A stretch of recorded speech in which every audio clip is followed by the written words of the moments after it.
bit so I can see you all.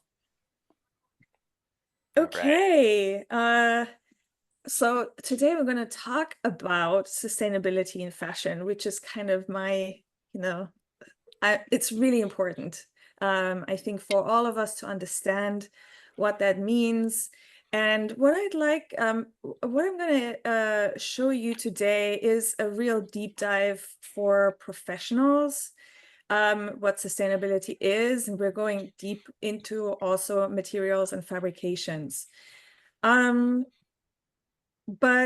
what I want to, so that it's a whole circle or lifetime of a garment at each level in the process of making a garment, especially if you are, well, if you are in a corporation for sure, but there are steps in the textile production, the garment production, which is with smaller companies, might be very localized, but then also the impact when the garment is in the customer care, and then what happens at the end of life.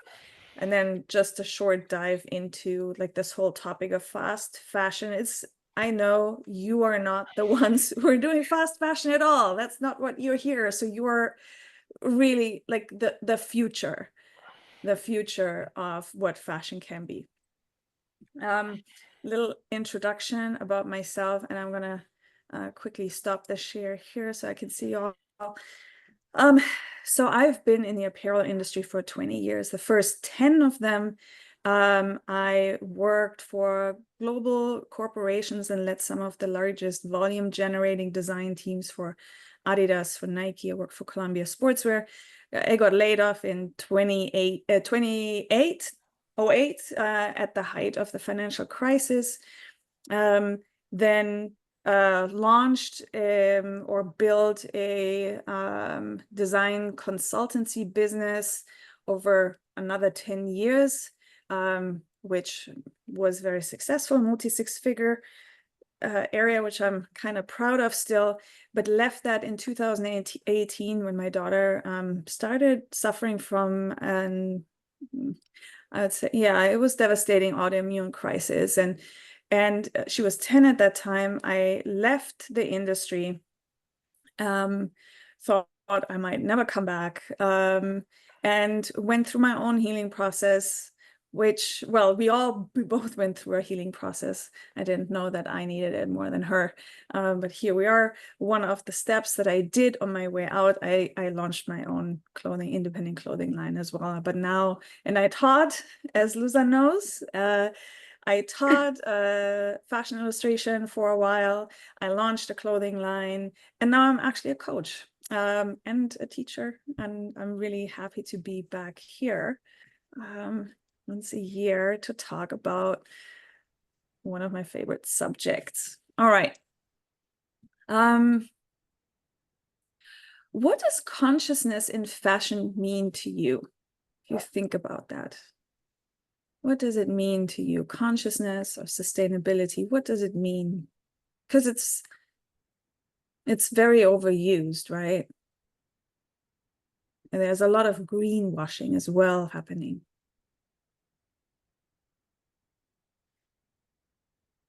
Yeah, you can just, if you have an idea what it means to you, there's no right or wrong answer either. So it's just something, yeah,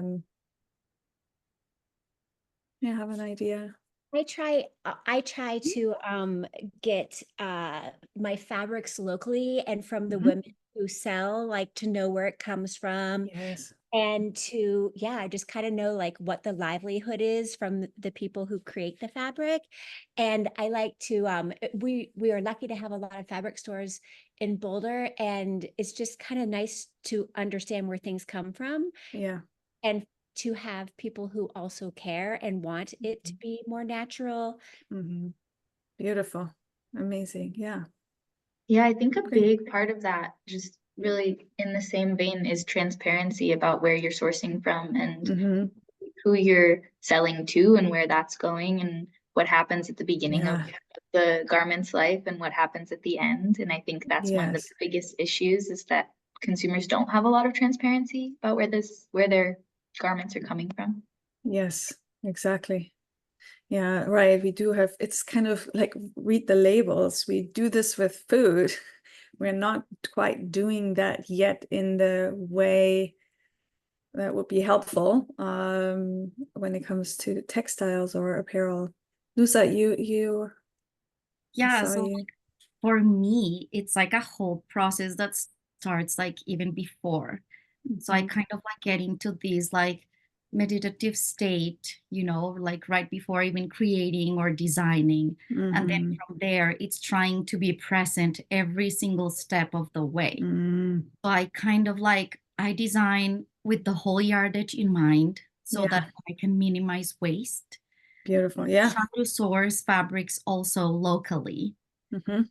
And then I also have these, so I'm starting because like of the high quality of the fabrics and everything, and because I don't cut a lot and have a Mhm. lot of like remains, then I am able, thinking about like the circularity Yeah. would come back to me and I can create something completely new based on Mhm. what we already have.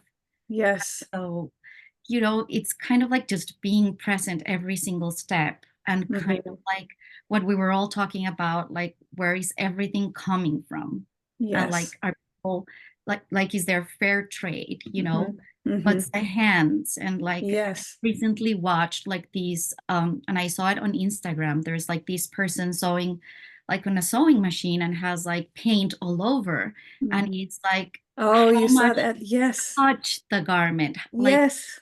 all the processes and everything. And I really believe that we need to educate the people that, you know, Yeah, it matters what you're wearing. It matters like absolutely. the processes that like the fabric and the garment went through. Oh, no, And like, yes. was your garment made with love? You know, Mhm. was it made like with an intention? You know, Exactly. because I truly believe like we think of clothes nowadays, like how fast fashion thinks about clothes, and Yeah. that's not right. So Yeah. Amazing. Well, I'm talking to the choir here, and Josh, I know you're not on screen right now. Maybe Tito is here too. I just, I'm just curious and wonder what we might all be able to do in the industry to help support or presence what you were just talking about, because it seems like this is very, very important to you. And how can we convey this in a way that's really attractive, and that is part of the model or part of modern or future fashion. So I really applaud you all for your thoughtfulness and really being steps ahead already. Well, I have this video here. You may have seen this before. Let me just pull this. You may have seen this before, but it always gives me the chills when I see this. Sorry, I'm like here. Here we go. Okay. Because this is what fashion always looks like, and or is often be portrayed, the video or the portions we see at the beginning. We communicate who we are. Do you hear it? It Okay. is fundamentally a part of what we wish to communicate about ourselves. We used to have a system, a fashion system, but that has absolutely nothing to do with the fashion industry today. It has been reinvented. It's based on materialism. The problem is that comes at a really high price.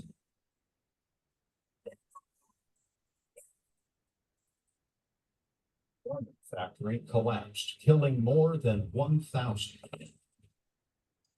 Conflict between third factory workers and black and missing from Last November, 112 killed in another major factory fire. 40,000 Worker workers in Bangladesh paying the price for cheap clothing.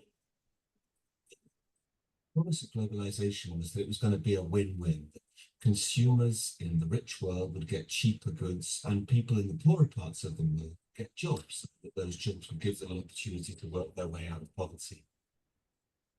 This enormous, rapacious industry that is generating so much profit, why is it that it is unable to support millions of its workers properly? the actual business model is completely unsustainable. Unless you change that model, you can't change anything.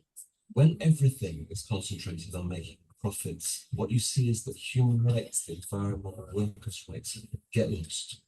My God, we can do better than this.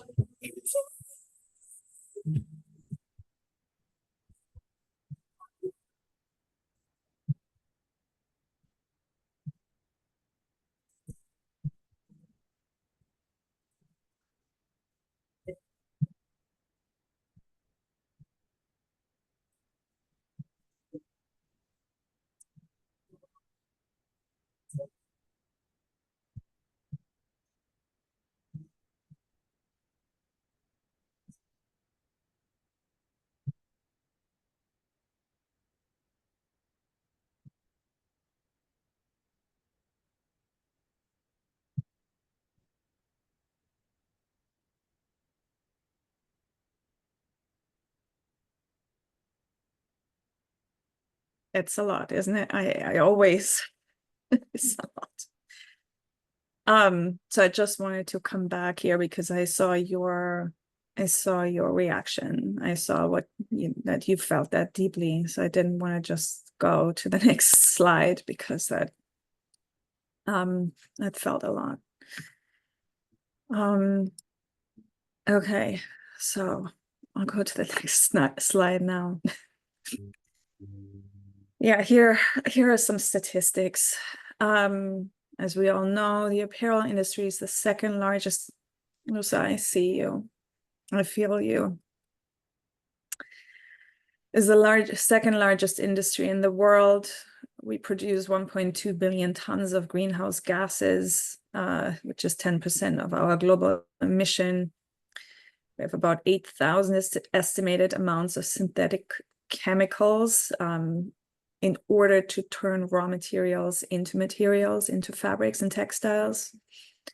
We are producing between 100 and 150 billion items of clothing each year, which is now a 400% consumption increase in consumption since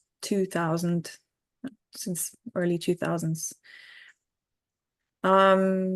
17 to 20% of the water pollution worldwide is because of dyeing and finishing processes in the textile industry. On average in the US, we are purchasing about 59 garments. What I find so interesting, of the 100 and 150 billion items of clothing that the industry as a whole produces, 64% is thrown away without ever being worn. This is a lot of energy, a lot of money, a lot of resources, a lot of destruction for the garbage pile. It's mind-boggling. Yeah, it amounts to, I think we are probably more than a truckload of textile waste per second. Overall, there are 300 million workers along the value chain. That's according to the Ellen MacArthur Foundation. 60 million are garment workers. 50% of them are not paid the minimum wage. And so it's kind of these are like overwhelming statistics. And even though you all are working in smaller productions and very tailored and specific to your clients, it is just that's the antidote in a way. And that's why it's important to find ways to educate or present with just overwhelming people, because I think that's what it is. We shut down. We don't want to face that. And I believe that the sustainability movement as such has actually failed because the remedy is reduce, reuse, recycle, or don't buy anything at all. And it's based on shame and guilt And a human psychology does not do well with shame or guilt. That's shutting down and doing exactly the opposite. So it's kind of like, and yeah, so it's like a whole psychological thing to really go into. So how can we make this desirable? Like these consciously created beautiful garments that are unique pieces of art, wearable art in a way. And yeah, what is conscious is when actually, or consciousness or sustainability, when it serves the people, the planet, and the profits. And this can still be for smaller brands, the profit part might, you know, not weigh as equally as our thoughts and intentions for the people and the planet. Right, so it's kind of how can we create, and I think that with UpNXT and the outreach that they're doing, really to presence young designers and individual designers and brands, is really a step towards that. So here we're now going into these 4 life stages of a garment, and we're going quite deeply into textile production, because I think even though we have learned a lot of that in school, it sometimes feels a little bit dry. And even for myself, it's a good reminder, like every time I look at this, it reminds me of more of the information.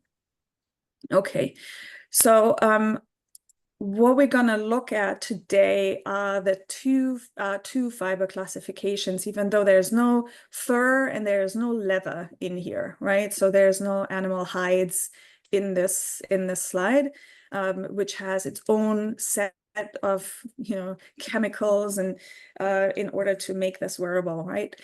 So we have natural fiber and man-made fiber. And when it comes to we're starting first with the natural fiber. So it excludes the non-wovens, the leathers and the furs. With natural fibers, we have 2 types. We have the cellulose fiber, that's plant-based, and we have the protein fiber, that is animal-based. We have on the cellulose, we have, of course, leaves and bast, which is used for linen, ramie, and hemp. And obviously, as the biggest one, seed fiber is the cotton.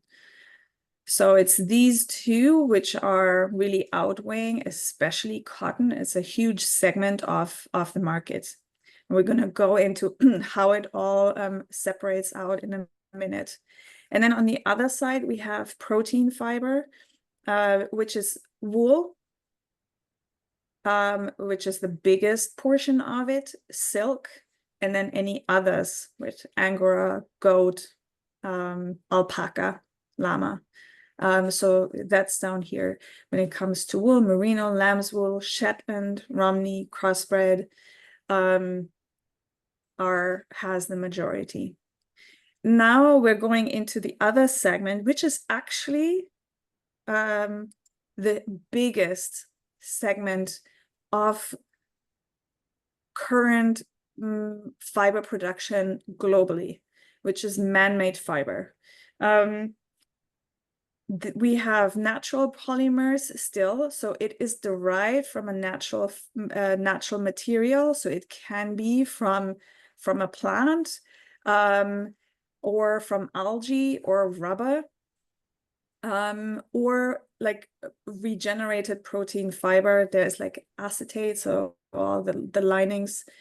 But when it comes to regenerated cellulose fiber, these are the biggest shares that we have in the market currently, with Modal, which is beechwood, Tencel. Tencel is a brand name from Lenzig, which ensures that the beechwood is farmed regeneratively. So that one is a good one to know that it's most sustainable. And then we have, of course, viscose, rayon, And that's an interesting one, right? Because it comes, again, wood pulp, so similar to the beechwood, soy, bamboo, and hemp.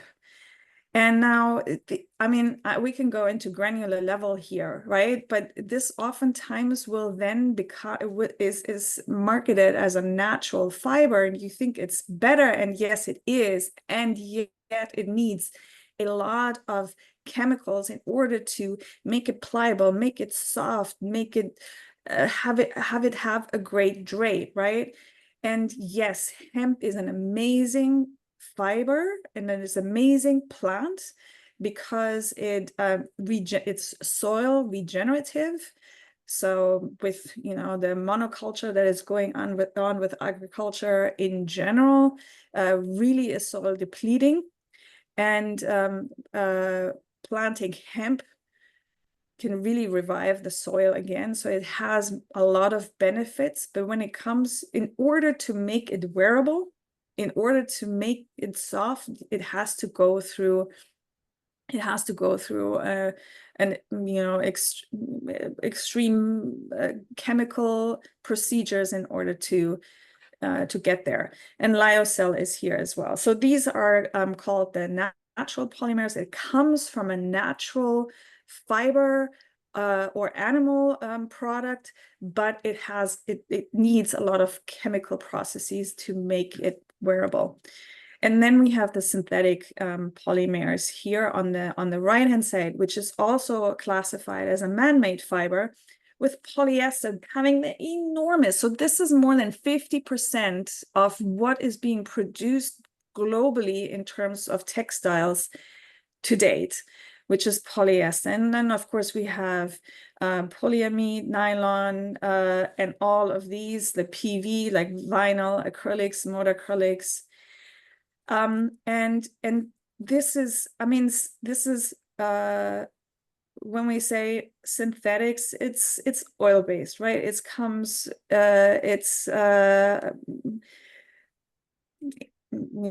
extracted, it's created these little plastic pellets. It's very cheap.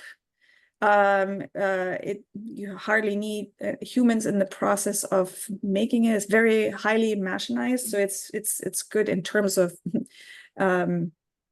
labor laws, I would say, or the way that human labor, it's because it's highly machinized, you need experts in order to run the machines. Yes, okay, so here we have, and so this is from Textile Exchange. It's a chart from 2020. Not much has changed since then.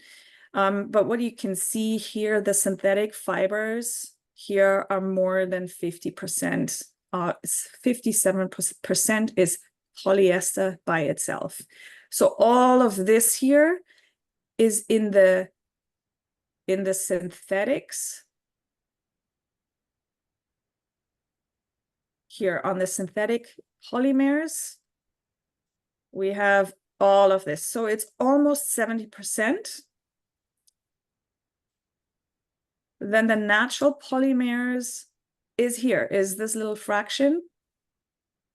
And then we have cotton. And then we have all the other things, linen and the bast fibers. And this is the amount of anything protein-based, wool, down, silk. This is what this is. I find it really fascinating to look at it this way. And then here it's again, it's spread out into a chart, looking at it a little bit differently. So here you can also see that, where was this?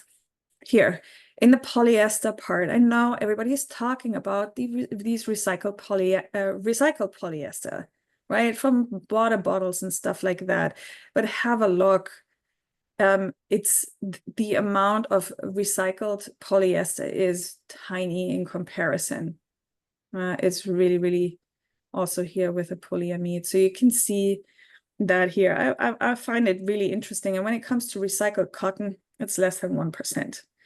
It's a start, it's good that these things are happening. And here, oh, I forgot who this is, but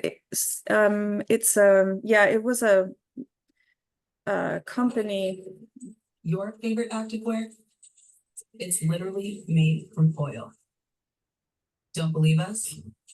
Look at the tag.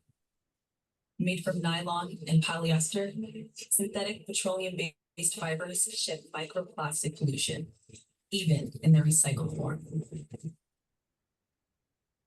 Our planet can't continue on like this, so neither should we. To make a real change, we have to explore something completely new. Open your eyes, what can you see around? That's what led us to spend the last 2 years developing next generation biomaterials, transforming plants into fabric. We are acting. We work with nature, not against it. Our plant-based activewear is biodegradable, made from renewable sources with 95% less microplastics than traditional synthetic activewear. Using material science, we transform seaweed, eucalyptus bark, castor beans, and microalgae into high-performing fabrics that dry 50% faster than regular nylon and are naturally odor-resistant, keeping you cool and fresh. Buttery, soft comfort, no slip fit, lightweight breathability.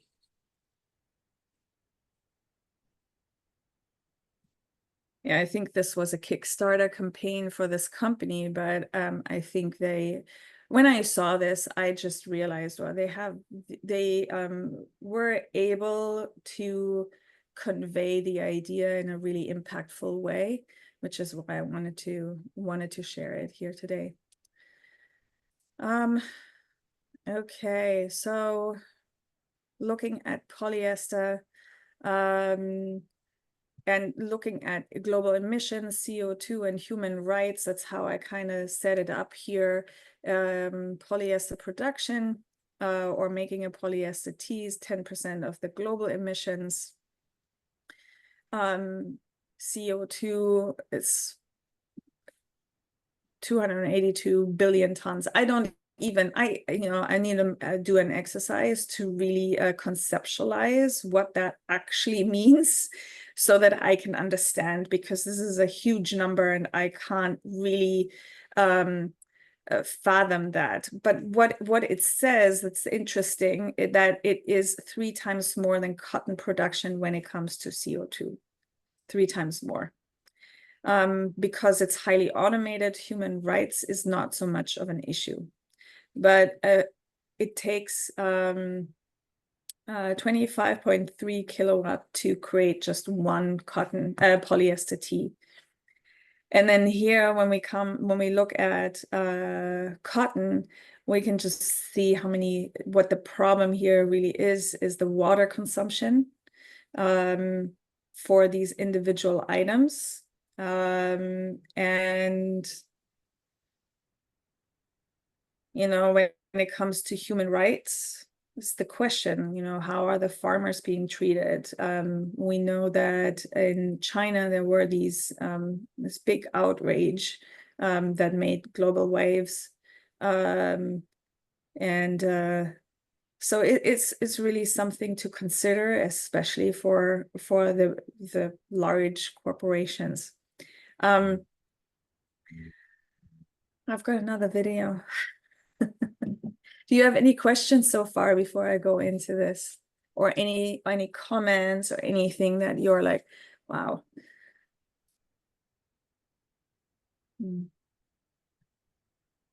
Any reactions or emotions or anything?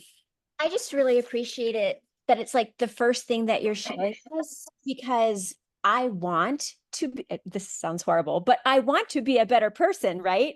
And I think there are obvious ways we can do that. And then there are so many ways that the world hides things from us. And so to be educated is so exciting. And I just think it's been, because I haven't been sewing, I've been sewing for maybe 3 years, and I just learned something new every time of like, And some of my things that I've sewn at the beginning, I'm like, oh, that was horrible. And I'm like, okay, Marcy, you didn't know. So you know what I mean? But like, it's really, I love that. But once again, like no shame, right? We do the No. best, and then we get educated and we do better. But I really appreciate that you start with this, because I think it is so exciting of how we can be a bigger part of making a change. Yeah. Yeah. Well, thank you so much. I mean, it's really interesting. I as I shared, I've grown up in the athletic industry.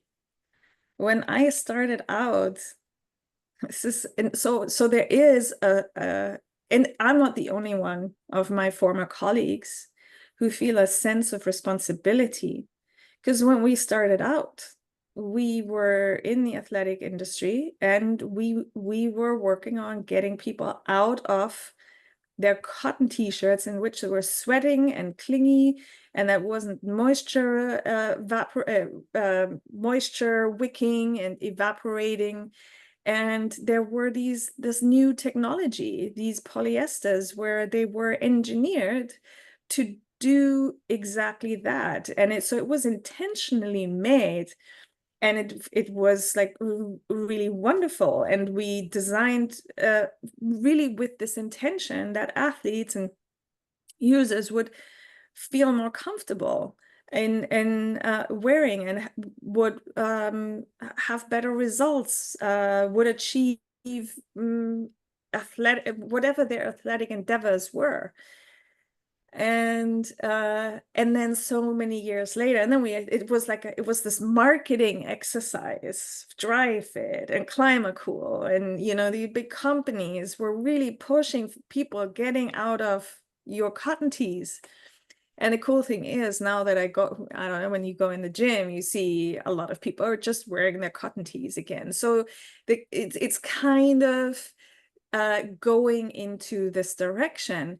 But the truth is, and we don't know, right? So we all evolve as a humanity, we learn more things. But had a conversation with my former yoga teacher who went through her own evolution in a way. And she said, when you look at that little video of the active, right? So it's made out of oil, and we are in these hot yoga rooms with these plastic,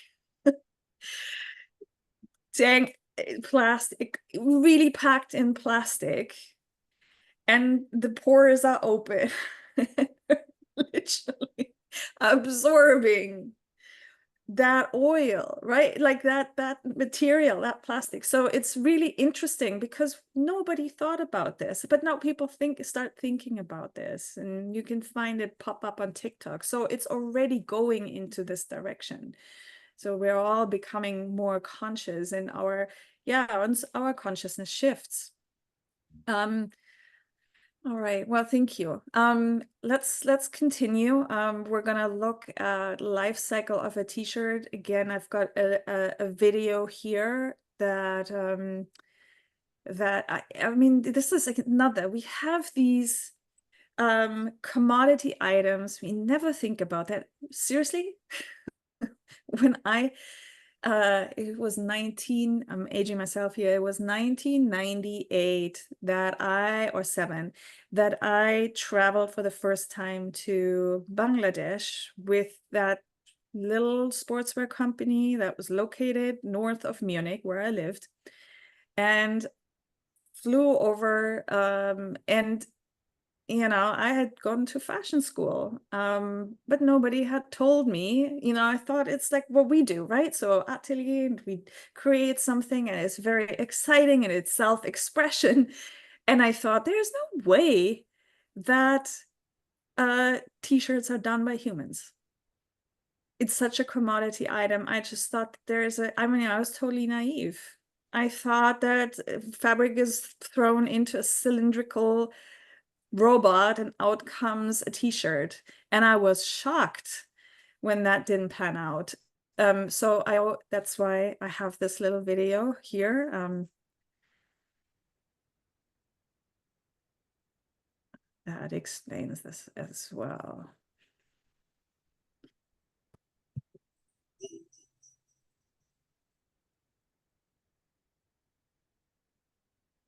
Consider the classic white t-shirt.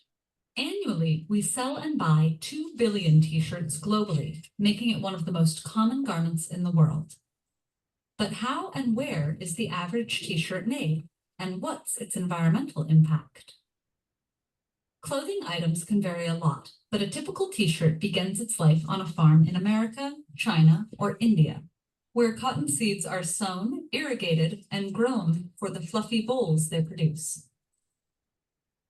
Self-driving machines carefully harvest these puffs. An industrial cotton gin mechanically separates the fluffy bolls from the seeds, and the cotton lint is pressed into 225 kilogram bales. The cotton plants require a huge quantity of water and pesticides. 2,700 liters of water are needed to produce the average t-shirt, enough to fill more than 30 bathtubs. Meanwhile, cotton uses more insecticides and pesticides than any other crop in the world. These pollutants can be carcinogenic, harm the health of field workers, and damage surrounding ecosystems. Some t-shirts are made of organic cotton, grown without pesticides and insecticides, but organic cotton makes up less than 1% of the 22.7 million metric tons of cotton produced worldwide.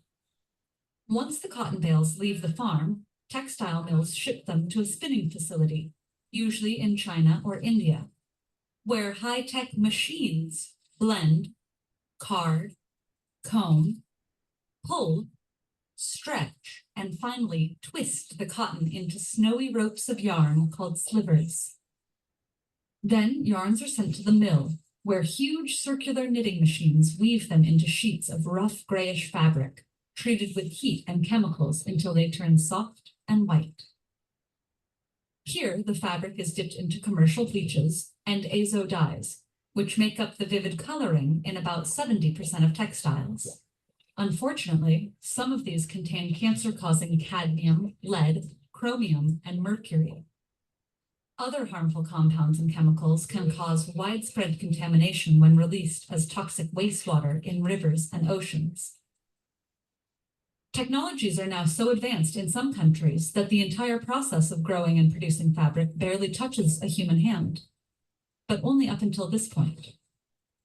After the finished cloth travels to factories, often in Bangladesh, China, India, or Turkey, human labor is still required to stitch them up into t-shirts.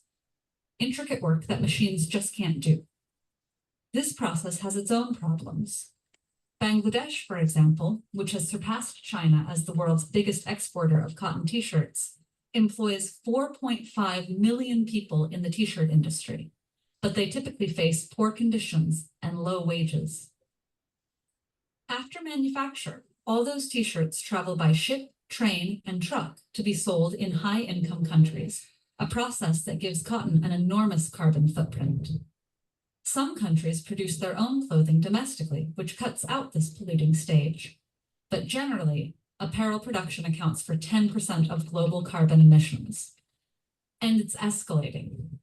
Cheaper garments and the public's willingness to buy boosted global production from 1994 to 2014 by 400% to around 80 billion garments each year.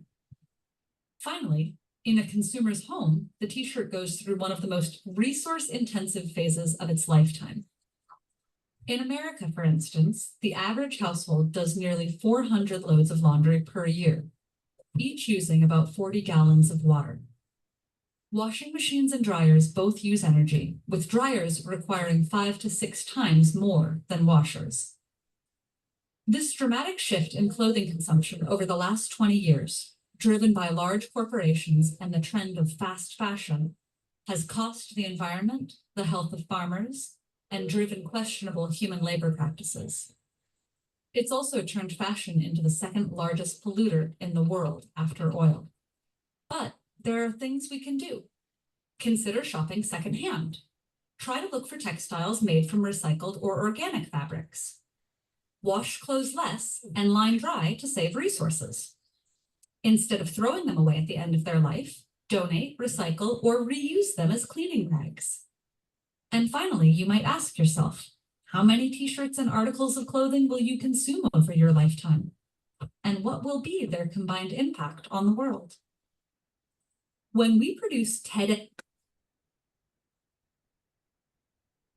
just coming back on here again. So it's interesting, right? Again, it's the story about reduce, reuse, recycle.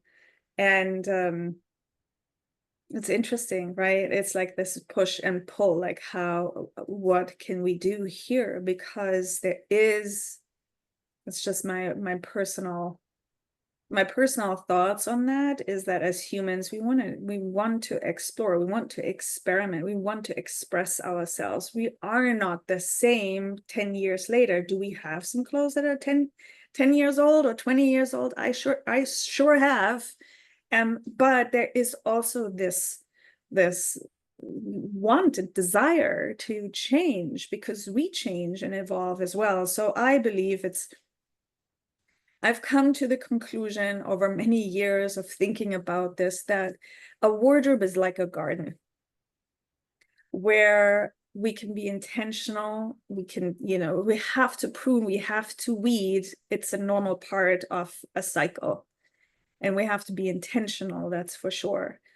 And the better quality, the more unique products that we purchase, the more we want to hold on to this. But what we don't want to hold on to are these commodity items that have no value after a year or so. So yeah, so I'm just throwing this out to you all to also like maybe sit with this and think about, because I think this message that we've been hammered with for 20 years has resulted in the opposite of what we intended in the first place. So I'm not sure what the solution is, but these are my thoughts. All right, so I'm gonna, oh my gosh, okay, I'm kind of running late here. So I'm just gonna go quickly. Garment production, we've talked about this already. There's child labor, there is the amount of garment workers, there's money still owed from the lockdowns in 2020. But here I wanted to spend a little bit of time about customer care. Is something I believe that as designers, we just need to know that and be conscientious of what what the product is made of, because as you heard in the cotton video, the most extensive energy consumption is actually once it's in the customer's hands and care.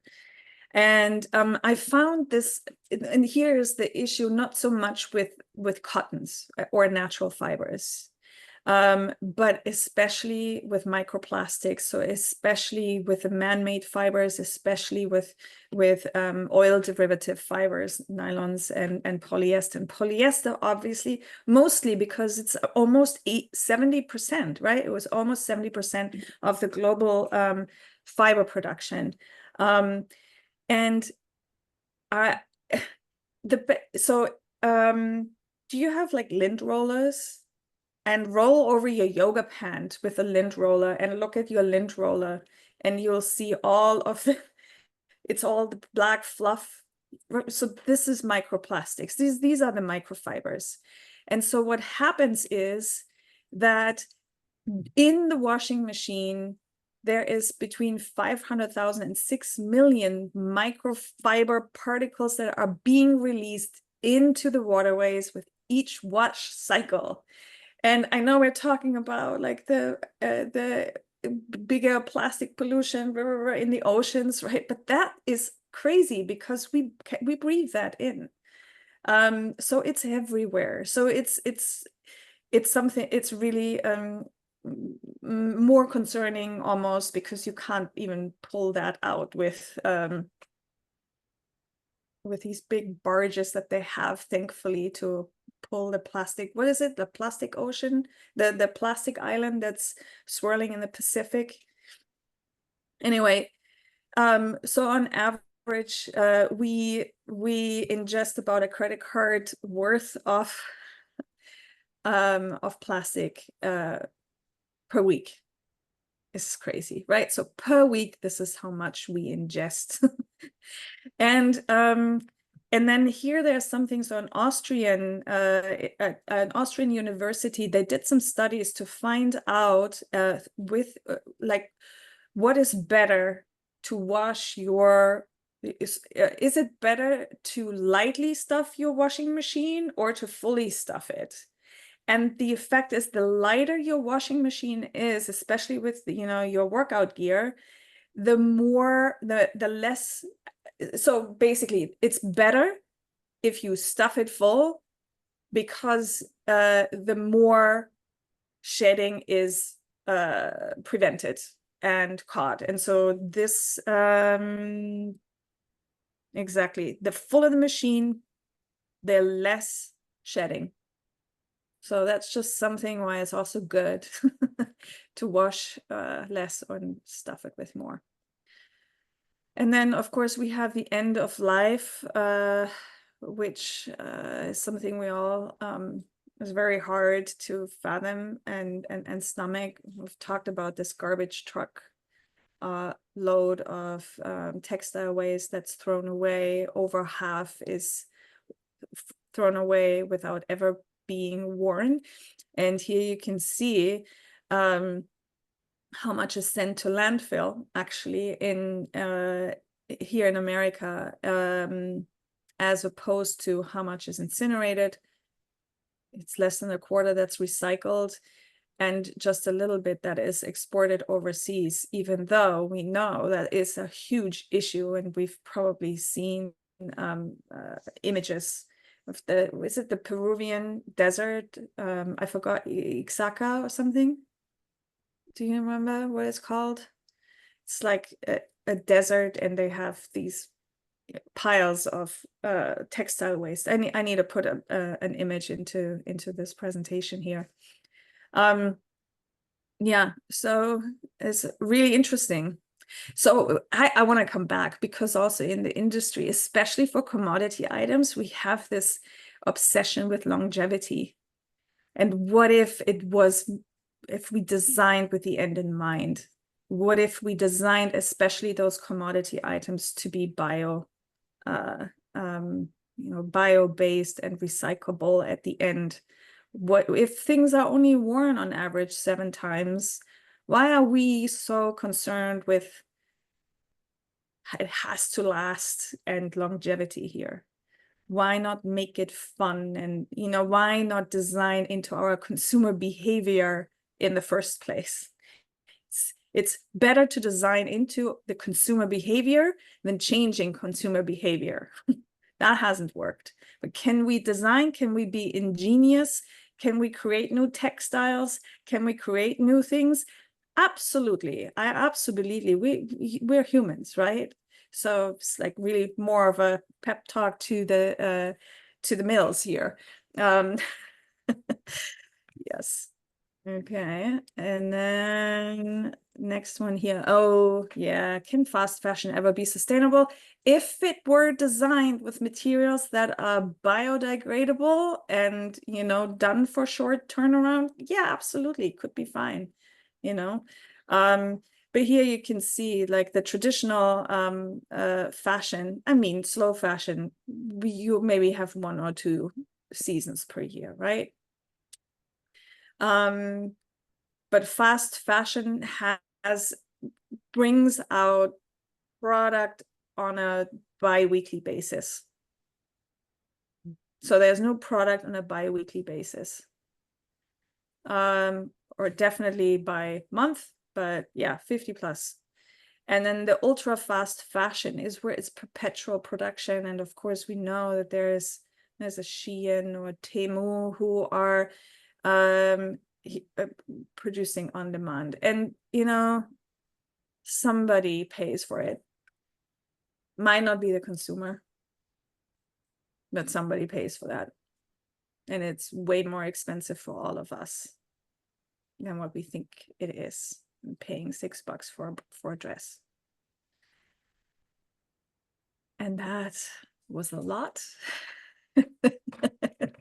that was a lot, and that was it from my end. And yeah, I'm here, for the, until the top of the hour. I don't know what your programming is. There's probably something right after.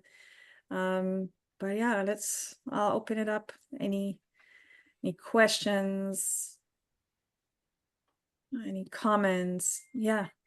Okay, so I just sent to the chat, there's like these amazing podcasts like from Radiolab that they also track like the making of a t-shirt Mm-hmm. and what like all the process that they went through. So that's like really amazing and related to your topic. Mm-hmm. The second thing that I feel is like, for like the collection that I did for my graduation show, I thought I was buying local.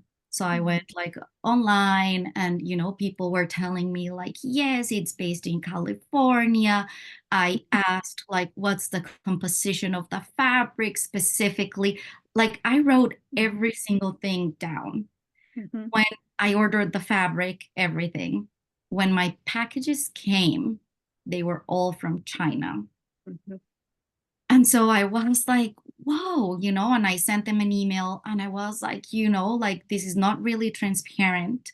I created like this whole collection based on like your fabrics. I was really thinking and trusting because I sent you an email. I sent like all the evidence and like the screenshots of our emails, our conversations. But, I feel that specifically because like as emerging designers, we don't have the capacity of like traveling abroad and like going to like every single place people are saying that our fabrics are being produced. Mm-hmm. So like, what is your advice on that? Like, what can we do? Like I just went to New York and I bought some other fabrics. So I was at Mood Fabrics. Mm-hmm. And then I'm like, okay, what's the composition of these? Like, where is this coming from? But also, like big stores like these don't have like all of this information, Yes.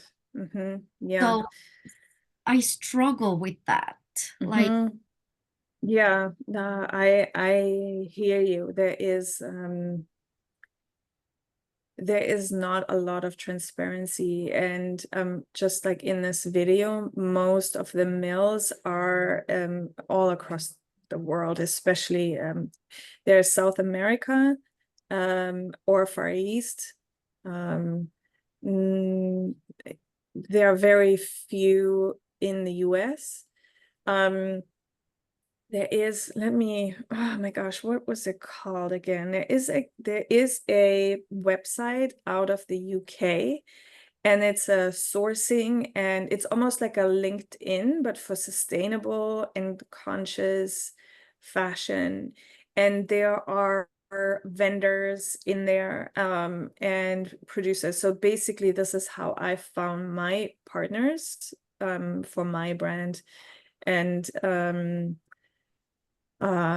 so it comes more from the source, and it definitely is more of a cottage industry that takes out, because it's these reps, right? So the rep is located in the US or in Canada, and the production, and as you saw in the video also, the cotton might be grown in the US, but then it's shipped to Asia, where it's then spun and woven or knit, and then it's packed and transported back. So it is a challenge for sure, but there are mills, at least in Southern America.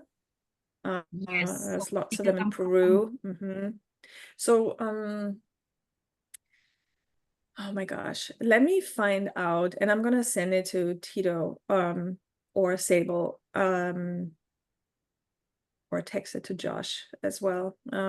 What this source is. It's very good. There's bigger companies and there are smaller companies, and they have their profiles on there. And so you can dig a little bit more, and I thought it was quite helpful. I wouldn't have launched my brand because I went down the same thing as you, like Yeah, so because I'm Colombian, so I was like fortunate enough also to go there. And there's still like some you know, like facilities that produce fabric that survive, but they're barely surviving, right? Because of fast fashion. Like we go and we buy, what we all know. So, you know, I bought some like local fabric from there, and like I visited like every single facility and all of that. So I was like, amazing. maybe that's like my go-through, you know, but like for specialty fabrics, it's not like they're super like evolved, you know, in that sense. So, and I love color.